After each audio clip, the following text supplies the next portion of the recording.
শ্রমিকদেরকে আমরা ইসলাম শেখাবো, ইসলামের সমানীতি আল্লাহর দাসত্ব শেখাবো। আসুন, বাংলাদেশে সবচেয়ে শ্রেষ্ঠ, সবচেয়ে বৃহৎ শ্রমিক সংগঠন বাংলাদেশ শ্রমিক কল্যাণ ফেডারেশন।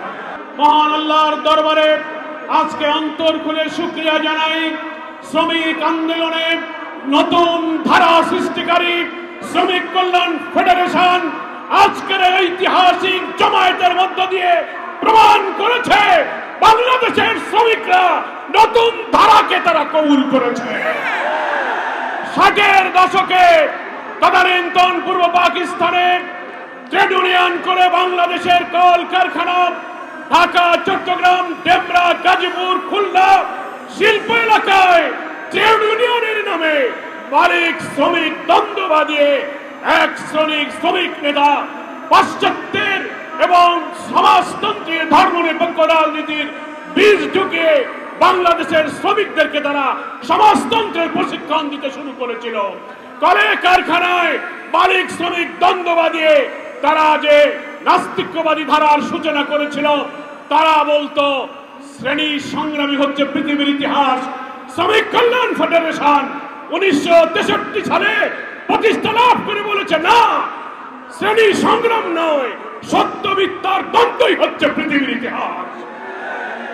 শ্রমিক কল্যাণ ফেডারেশন মালিক শ্রমিকের দ্বন্দ্ব নয়, সৎ মালিক সৎ শ্রমিকের সম্মেলনে মিলিত প্রচেষ্টায় কল কারখানা অর্থনীতির উৎপাদনের চাকাকে সচল রেখে একদিকে শ্রমিকের অধিকার, অপরদিকে অর্থনীতির চাকাকে সামনে নিয়ে যাওয়ার এই নতুন ধারার সৃষ্টি করেছে শ্রমিক কল্যাণ ফেডারেশন।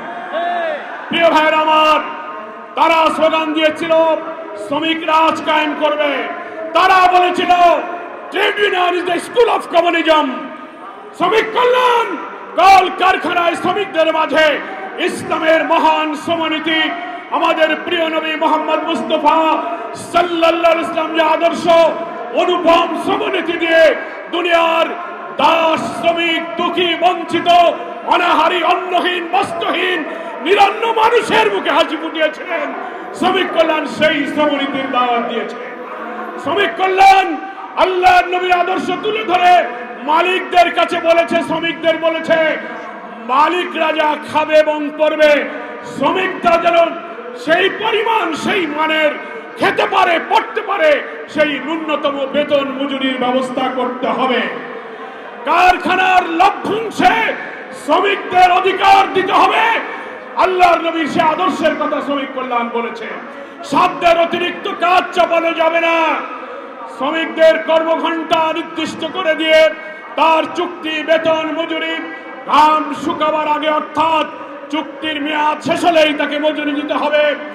এইভাবে ইসলামী শ্রমনীতির নতুন ধারা সৃষ্টির লক্ষ্যে রাজধানী থেকে বাংলাদেশের সকল শিল্পাঞ্চলে আজ 2025 সালের হাঁটি হাঁটি পা পা করে সরকারের একটি নিবন্ধিত রেজিস্টার্ড ট্রেড ইউনিয়ন হিসেবে আজকে বাংলাদেশে সবচেয়ে শ্রেষ্ঠ, সবচেয়ে বৃহৎ শ্রমিক সংগঠন বাংলাদেশ শ্রমিক কল্যাণ ফেডারেশন। আমি আজকে রাজধানী ঢাকার আসার পথে কয়েকটি শ্রমিক সমাবেশ ঘুরে ঘুরে দেখার সুযোগ পেয়েছি। আমি আপনাদের কাছে বলছি, শ্রমিক কল্যাণ ফেডারেশনের এই সমাবেশ, এই শ্রমিক জমায়েত বাংলাদেশের সর্ববৃহৎ শ্রমিক সমাবেশ। এই সমাবেশ প্রমাণ করে নাস্তিক্যবাদী সমাজতন্ত্রী মালিক শ্রমিকদের দ্বন্দ্ব বাঁধিয়ে, সমাজতন্ত্রের শিক্ষা দিয়ে দেশকে ভোগবাদী, বস্তুবাদী অর্থনীতির চাকাকে ধ্বংস করে দেওয়ার রাজনীতি পাল্টে দিয়ে অর্থনীতির অগ্রগতি, শ্রমিকের জীবনমান উন্নয়নের রাজনীতির যে ধারা শ্রমিক কল্যাণ সৃষ্টি করেছে, বাংলাদেশের শ্রমিক মালিকরা সেই ধারাকেই আজকে কবুল করেছে, আলহামদুলিল্লাহ। আমি মালিক শ্রেণীকে বলবো, শ্রমিকরা আপনার ভাই। শ্রমিকদের বলবো, মালিকও আপনার ভাই। মালিকদেরকে কাজ না করে যেমন শ্রমিক ঠকাবে না, তেমনি মালিকরা শ্রমিকদের ন্যায্য পাওনা থেকে যেন বঞ্চিত না করে। হাতে হাত ধরে আমাদের এই প্রিয় জন্মভূমি বাংলাদেশ, নতুন যে বাংলাদেশ, নতুন যে ডাইমেনশন, নতুন যে স্বপ্নের দিকে আমরা এগিয়ে যাচ্ছি, সকল কল কারখানায় বাংলাদেশের ট্রেড ইউনিয়ন আইনকে কাজে লাগিয়ে যত শ্রমিক, যত পেশা সেখানে ট্রেড ইউনিয়ন গড়ে তুলতে হবে। পরিবহন, গার্মেন্টস, সমস্ত শিল্প সেক্টরে পাটকল, সুতাকল, চিনিকল, পেপার মিল, বন্দর, রেল, সমস্ত পেশা ইউনিয়ন করার মধ্য দিয়ে আজ হাজার বাধা বিপত্তির মধ্য দিয়ে শ্রমিক কল্যাণ ফেডারেশন একটি শ্রেষ্ঠ ফেডারেশনে রূপান্তরিত হয়েছে। আমি শ্রমিক কল্যাণ ফেডারেশনকে সেজন্য মোবারকবাদ জানাই, ধন্যবাদ জানাই। আর একটি কথা বলতে পারি, 60-এর দশকের রাজনীতির অঙ্গনে যখন বামপন্থী ছাত্র সংগঠন, শ্রমিক সংগঠন লোকদেরকে সমাজতন্ত্রের দিকে নিয়ে যাচ্ছিল, তারা বলছিল trade union is the school of communism. শ্রমিক কল্যাণ তখন স্লোগান দিয়েছে নো, তারা যদি ট্রেড ইউনিয়নকে সমাজতন্ত্রের স্কুল বানাতে পারে, আমরা আল্লাহর বান্দা হিসেবে ট্রেড ইউনিয়নকে ইসলাম শেখার স্কুল বানাতে পারি। আমাদেরও স্লোগান হবে trade union is the school of Islam. শ্রমিকদেরকে আমরা ইসলাম শেখাবো, ইসলামের সমানীতি, আল্লাহর দাসত্ব শেখাবো। আসুন মে দিবসের ঐতিহাসিক এই সমাবেশে আমরা শপথ গ্রহণ করি, নতুন বাংলাদেশের লক্ষ্যে কলে কারখানার উৎপাদনের চাকাকে সচল রেখে, মালিক শ্রমিকের সম্প্রীতি বন্ধন অটুট রেখে ট্রেড ইউনিয়ন আমাদের যে অধিকার দিয়েছে, সে অধিকার যেন আমরা পাই। আল্লাহর নবীর প্রণীত ইসলামী শ্রমনীতি কায়েম হবে। কিন্তু মনে রাখবেন, ইসলামী সমাজ, ইসলামের কল্যাণ রাষ্ট্র কায়েম না হলে ইসলামী শ্রমনীতি কায়েম হবে না। কি বলেন, ঠিক কিনা?